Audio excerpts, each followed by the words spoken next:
राम मंदिर की तरह ही अयोध्या का रेलवे स्टेशन, उसको भी भव्य बनाया जा रहा है। आसमान से देखने पर रेलवे स्टेशन कुछ कुछ मंदिर जैसा नजर आएगा।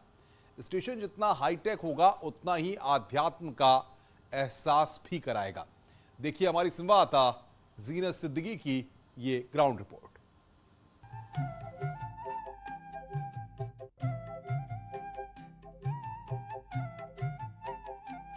रामनगरी अयोध्या का स्वरूप बदल रहा है।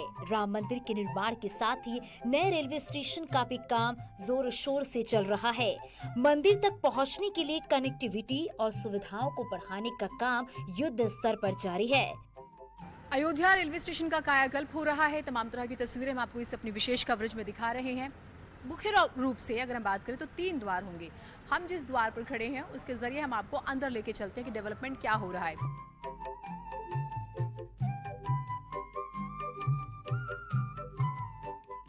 अयोध्या में रेलवे स्टेशन को विश्व स्तरीय सुविधाओं के साथ विकसित किया जा रहा है। उसके बाद वहां पहुंचने वाले रेल यात्रियों को मॉडर्न सुविधाओं के साथ ही आध्यात्म का भी अनुभव होगा। इसमें जो आर्किटेक्चर है, जो मंदिर का आर्किटेक्चर है, वहाँ से बहुत सारे कॉन्सेप्ट लिए गए हैं। और इसमें आप देखें, इसमें 2 शिखर मंदिर में दिखाई देंगे। टॉप पे वो उसी तरीके से शिखर हैं जिस तरीके से हम जो मंदिर प्रस्तावित है, जिस पे निर्माण कार्य चल रहा है, उस तरीके से 2 शिखर होंगे। 4 इसमें पिरामिड दिखेंगे आपको। ये जो इसको देखें, 4 पिरामिड हैं। इसके फ्रंट में एक जो है ये मुकुट है, वो भगवान श्री राम के मुकुट की तरीके से, उस तरीके से कॉन्सेप्ट लिया हुआ है। आसमान से देखने पर नया रेलवे स्टेशन मंदिर की तरह ही नजर आएगा। 10,000 स्क्वायर मीटर पर नए रेलवे स्टेशन की बिल्डिंग बनकर लगभग तैयार है, जिसे फिनिशिंग टच दिया जा रहा है। स्टेशन को देखकर आध्यात्मिक नगरी में पहुंचने का एहसास भी मिलेगा। आध्यात्मिक नगरी है, उसके अनुरूप विकास होना चाहिए। यह भी माननीय मोदी जी के मार्गदर्शन में यहाँ विकास हो रहा है। अयोध्या स्टेशन भी उनके ही मार्गदर्शन में इसका जो है सारा बना है, सब कुछ नक्शा और सारा चीज, और उसका विकास हो रहा है। करीब 15,000 रोजाना पैसेंजर क्षमता वाले इसे रेलवे स्टेशन को पूरी तरह से अत्याधुनिक बनाया गया है। 10,000 स्क्वायर मीटर का हम लोग नया बिल्डिंग बना रहे हैं, स्टेशन बिल्डिंग, जिसमें राम मंदिर के तर्ज पे इसमें मुकुट होगा और चक्र होंगे और मंदिर के शेप के पिरामिड्स होंगे। 4 पिरामिड्स हैं, 2 शिखर हम लोग हैं। बाहर का जो एक्सटीरियर पत्थर है वो बंसी बहारपुर पत्थर है, जो राम मंदिर में यूज होना है। सेम वहीं से पत्थर यूज होगा। स्टेशन में पैसेंजर की सुविधाओं का खास ध्यान भी रखा गया है। ऐसे में यहाँ पहुँच रहे पर्यटक भी बेहद खुश नजर आ रहे हैं। भगवान राम की नगरी है। हाँ। तो यहाँ पे बहुत से पर्यटक भी आते हैं। अगर उन्हें सुविधाएं मिलेंगी तो उनकी संख्या बढ़ेगी, जिससे अयोध्या का विकास होगा और हमारे देश का भी विकास होगा। भारत में बहुत अच्छा राम मंदिर का निर्माण होने जा रहा है और इसके लिए हम अपनी सरकार को भी बहुत धन्यवाद देना चाहता हूँ। बहुत अच्छा दिख रहा है, हमें बहुत शुभ मंगल दिख रहा है और अयोध्या का जो परिसर हमें बहुत पसंद आया हुआ है। जी, हम अभी बुल्ढाना जिला चिखली से आए हुए, तो इतना अच्छा लग रहा है यहाँ पर कि यहाँ आना हमको बार बार। के बदलाव के लिए मैं और मेरा गांव और समाज सब बहुत संतुष्ट है और बहुत खुश है। मैं ऐसा चाहता हूँ कि इसको और ही सुंदर बनाया जाए और भारत में सबसे सुंदर स्टेशन बनाया जाए। जय श्री राम, जय जय श्री राम। रेलवे स्टेशन के बिल्डिंग का काम करीब 70% पूरा हो चुका है। मार्च 2022 तक बिल्डिंग बनकर पूरी तरह से तैयार हो जाएगी। आपको थोड़ा सा इंतजार करना होगा और उसके बाद से ये बेहद ही खूबसूरत, और ये माना जा रहा है कि वर्ल्ड के मानचित्र पर एक बहुत ही बेहतरीन स्टेशन आपको जो है मिलने वाला है। थोड़ा सा इंतजार करना होगा, अभी काम चल रहा है। अयोध्या से कैमरा पर्सन अनिल के साथ Zeenat Siddiqui, News 8। Banaras railway station पर यात्रियों के लिए कई विश्व स्तरीय सुविधाओं का विकास किया जा रहा है। पहले इस स्टेशन पर महज 3 प्लेटफॉर्म हुआ करते थे, लेकिन वर्तमान में यहां पर 8 प्लेटफॉर्म हैं। रेलवे स्टेशन को वर्ल्ड क्लास स्टेशन की श्रेणी में विकसित किया गया है। ग्राउंड रिपोर्ट आप देखिए कि किस तरीके से विकास हो रहा है।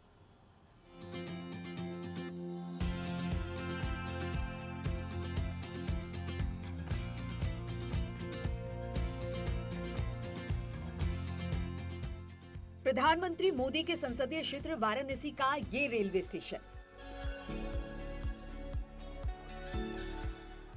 इसके बाहर हेरिटेज भाप का इंजन रखा हुआ है, जो यहां पहुंचने वाले यात्रियों का स्वागत करता दिखता है, जिससे रेलवे स्टेशन आना किसी ऐतिहासिक धरोहर को देखने जैसा प्रतीत होता है। और आपको मैं लेकर आई हूँ आज मंडुआडीह रेलवे स्टेशन। नहीं, पहले ये नाम से जाना जाता था, लेकिन अब ये बनारस रेलवे स्टेशन के नाम से जाना जाता है। आप मेरे पीछे देख भी सकते हैं, एक सिंबॉलिक ट्रेन भी आपको नजर आएगी। और बाहर से आप देखिए बनारस रेलवे स्टेशन जो है कितना खूबसूरत हो गया। पिछले दिनों बहुत ज़्यादा चर्चा में था जब प्रधानमंत्री नरेंद्र मोदी जो है इसका निरीक्षण करने के लिए आए थे, और उनके साथ मुख्यमंत्री योगी आदित्यनाथ भी थे। बनारस का रेलवे स्टेशन, जहां पहुंचते ही आपको एक बार यकीन नहीं होगा कि ये रेलवे स्टेशन है, बल्कि आपको एयरपोर्ट जैसी फीलिंग आएगी।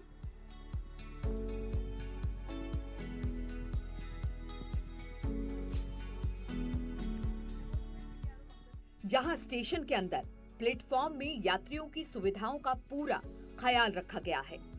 अगर यात्रियों की सुविधाओं की बात करें तो यात्रियों के लिए 2 लिफ्ट, 2 एस्केलेटर, एक प्लेटफॉर्म से दूसरे प्लेटफॉर्म में जाने के लिए फुटओवर ब्रिज बनाए गए हैं। स्टेशन के अंदर food plaza, cafeteria, retiring room, dormitory भी है। 161 यात्रियों की क्षमता वाला वेटिंग हॉल है, जो 108 सीट का अपर क्लास वेटिंग हॉल भी है। 5 एसी और 8 नॉन एसी रिटायरिंग रूम है। तो पे एंड यूज की तर्ज पर टॉयलेट बनाए गए हैं। तो आपने स्टेशन देखा, स्टेशन की खूबसूरती देखी, और जो भविष्य की प्लानिंग है बनारस शहर, अगर आप आना चाह रहे हैं तो स्टेशंस पे जो कमियां हैं उसको दूर करने के लिए लगातार सरकार काम कर रही है, और एक मास्टर प्लान जो है वो तैयार किया गया है, उसके मुताबिक काम हो रहा है। पहले स्टेशन का नाम मंडुआडीह था, जिसे बदलकर बनारस स्टेशन कर दिया गया। जुलाई 2021 में आधिकारिक रूप से स्टेशन का नाम बनारस कर दिया गया। पहले इस रेलवे स्टेशन पर 3 प्लेटफॉर्म थे, जिनकी संख्या बढ़ाकर अब 8 कर दी गई है। 6 साल में स्टेशन के विकास में 100 करोड़ रुपए खर्च किए गए। देखिए 2014-15 में 3 प्लेटफॉर्म का स्टेशन ये हुआ करता था, मंडुआडीह के नाम से जाना जाता था यह स्टेशन। और उसके बाद इसके रिडेवलपमेंट की बातें शुरू हुई और एक पैसे सैंक्शन हुए पीस मील्स में। अलग अलग काम के लिए अलग अलग प्रोजेक्ट सैंक्शन किया और छोटे छोटे काम करके इसको क्लब किया गया। जैसे फसाड के लिए अलग से काम हुआ, FOB बनाए गए, एस्केलेटर्स बनाए गए, लिफ्ट्स लगाई गई, यहाँ पे सारी आधुनिक सुविधाएं जो हैं वो डेवलप की गई। 8 प्लेटफॉर्म यहाँ पे बनाए गए टोटल, 16 रनिंग लाइंस हैं, सभी टर्मिनल फैसिलिटीज़ जो हैं वो यहाँ डेवलप की गई। एक खूबसूरत फसाड जैसा आप देख रहे हैं, एक बढ़िया वेटिंग लॉन्ज, एक खूबसूरत पेंटिंग है जो मेरे पीछे दिख रही है अर्धनारीश्वर। बनारस रेलवे स्टेशन की तस्वीर पिछले 7 सालों में बहुत बदल गई है। इस वक्त हम बनारस रेलवे स्टेशन पर मौजूद हैं और ट्रेन आप देख सकते हैं बनारस नई दिल्ली एक्सप्रेस जो है वो जस्ट आई है अभी, और आपको यात्रियों की भीड़ जो है वो नजर आ रही होगी। आप कहाँ से आई हैं? मैं न्यू दिल्ली। ओके, स्टेशन जिस तरह से डेवलप किया गया, पिछले दिनों प्रधानमंत्री आए थे और उन्होंने विजिट किया, आप अपनी नज़र से कितना बदलाव देख रहे हैं? मैं यही बनारस की रहने वाली हूँ, मैं यहीं पे पली बढ़ी हूँ, पास में ही मेरा घर है। And I have seen this go through a lot of change. Manduadih बहुत छोटा स्टेशन था एंड इवेंचुअली द ग्रोथ, इतने सारे प्लेटफॉर्म्स बनाए, इतनी फैसिलिटी कर दी गई। बनारस रेलवे स्टेशन पर आने वाले यात्री भी इस बदलाव से बेहद खुश नजर आ रहे हैं और इसके लिए प्रधानमंत्री मोदी और CM योगी का आभार जता रहे हैं। देखिए पहले यही प्लेटफार्म था, गंदगी से भरे हुए रहते थे, चारों तरफ पान का थूक और गंदगी स्मेल आता था, वो सब एकदम गायब है।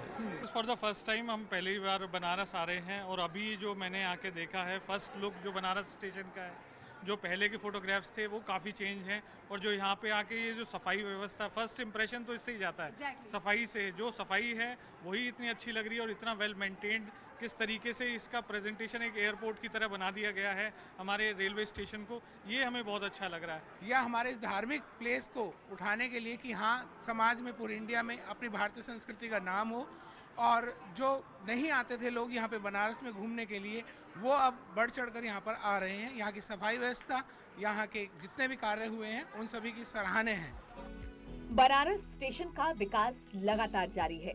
करीब 25 करोड़ की कुछ परियोजनाएं साल 2023 तक पूरी हो जाएगी। इसके बाद यहाँ सुविधाओं में और भी बढ़ोतरी हो जाएगी।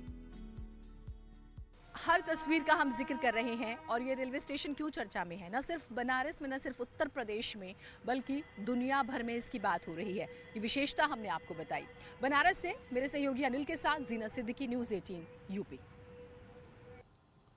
बनारस रेल इंजन कारखाने ने साल 2021 में 275 इलेक्ट्रिक लोको इंजन समेत कुल 285 रेल इंजनों का रिकॉर्ड उत्पादन कर लगातार 5वीं बार सर्वश्रेष्ठ उत्पादन का खिताब अपने नाम किया है। रेल कारखाने के अंदर से देखिए जीनत सिद्दीकी की यह स्पेशल रिपोर्ट।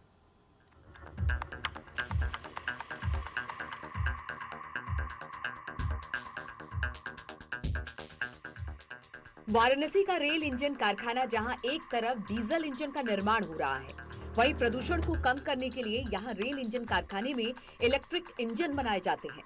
तो हम आपको लेकर चलते हैं वाराणसी के बरेका में। नमस्कार, इस वक्त हम मौजूद हैं बनारस रेल इंजन कारखाना में, जहां पर हम इंजन कैसे बनते हैं, कितनी तरक्की हुई है, वो आपको दिखाने वाले हैं। अमूमन हमने स्टेशन दिखाया आपको, आपने देखा बनारस रेलवे स्टेशन किस तरह से बदल चुका है। हम वर्ल्ड के मैप पर जो है चर्चा का विषय बने, लेकिन कभी आपने सोचा कि ग्राउंड पर किस तरह से काम होता है। बरेका यानी बनारस रेल इंजन कारखाना, जहां डीजल इंजन के साथ साथ इलेक्ट्रिक इंजन का निर्माण होता है। 2016 में इस रेल कारखाने में 2 इलेक्ट्रिक रेल इंजन का निर्माण हुआ था, जिसकी क्षमता पिछले साल 2021 में बढ़कर 275 रेल इंजन तक पहुंचाई गई थी। कोरोना काल में भी इस रेल इंजन में दिन रात काम हुआ। पिछले साल कोरोना की दूसरी लहर ने अपना प्रभाव हर जगह दिखाया, लेकिन इस कठिन हालात में भी रेल इंजन उत्पादन की क्षमता के अपने लक्ष्य को पाया गया। कोविड के टाइम में चैलेंज ये था कि स्टाफ भी बीमार था, डॉक्टर्स भी बीमार थे, तो जैसे जैसे लोग ठीक होते गए कोविड प्रोटोकॉल का पालन करते हुए उनको काम पे लगाया गया। और दूसरी चीज़ है कि इन हाउस टैलेंट बहुत है, तो जैसे आप देख रहे हैं यहाँ पे बिल्कुल ये टेम्पलेट्स बना रखे हैं जी, स्टाफ ने ही इनको मेजर करके बनाया है। ये लोग जब कोई इक्विपमेंट बाहर से आता है जी, तो उसको लगा के चेक करते हैं। जैसे कि ये रूफ कॉर्नर प्रोफाइल है, उसको लगा के दिखाइए, ये यहाँ पे लगा के चेक करते हैं जी, कि कोने में लगाते हैं। हाँ, तो ये स्टाफ की इन हाउस की क्षमता उन्होंने डेवलप करी है जी। कोई डिफेक्ट अगर किसी मशीन में हो तो उसको टेस्ट कर सकते हैं ये टेम्पलेट्स बना के। इस रेल कारखाने को डीजल इंजन के लिए तैयार किया गया था, लेकिन वक्त के साथ साथ कारखाने में इलेक्ट्रिक रेल इंजन का भी उत्पादन किया जाने लगा। हालांकि सबसे बड़ी चुनौती डीजल से इलेक्ट्रिक रेल इंजन में शिफ्ट होने की थी। देखिए, डीजल से इलेक्ट्रॉनिक पे शिफ्ट होना which was very tough task, बहुत मुश्किल काम था। लेकिन फिर हमारे भारतीयों, जब हम अपने इंजीनियर्स कारीगरों की बात करते हैं, उनके हुनर की बात करते हैं, टीम वर्क के साथ वो आगे बढ़ रहे हैं। और आने वाले 10 सालों में हम ज़्यादा से ज़्यादा जो लोकोमोटिव्स हैं, इलेक्ट्रिक लोकोमोटिव्स, वो सप्लाई करेंगे, यानी कि एक्सपोर्ट करेंगे। ये रेल कारखाना भारत के इंजन की जरूरत को तो पूरा कर ही रहा है, साथ ही Tanzania, Malaysia, Myanmar, Senegal, Sudan, Angola, Sri Lanka, Mozambique, Bangladesh समेत कई देशों में डीजल इंजन का निर्यात हो रहा है। तो इस रेल इंजन कारखाना के जरिए हमने आपको ग्राउंड रियलिटी दिखाई है कि किस तरह से रेलवे दिन रात काम कर रहा है, और ना सिर्फ आम लोगों की सहूलियत या फिर हम रेलवे की बेहतरी का जिक्र करें, न सिर्फ भारत के लिए बल्कि बाहर के मुल्कों के लिए निर्यात का काम कर रहा है। एक टास्क है बहुत बड़ा, जिसको लगातार पूरा कर रहा है। और माना जा रहा है कि आने वाले 5 सालों में ना स्टेशंस की और स्थिति बदलेगी, बल्कि हमारे जो कारखाने हैं और जो उनका काम है और जो हम तकनीक के साथ आगे बढ़ रहे हैं, हम उससे अंतर्राष्ट्रीय मानचित्र पर अपनी एक बार फिर से महत्वपूर्ण छाप छोड़ेंगे, जो बहुत ज़रूरी है। बनारस रेल इंजन कारखाना से मेरे सहयोगी अनिल के साथ जीनत सिद्दीकी, न्यूज़ 18। रुक रहे हैं यहाँ पर एक ब्रेक के लिए। ब्रेक के बाद जल्द हाजिर होते हैं।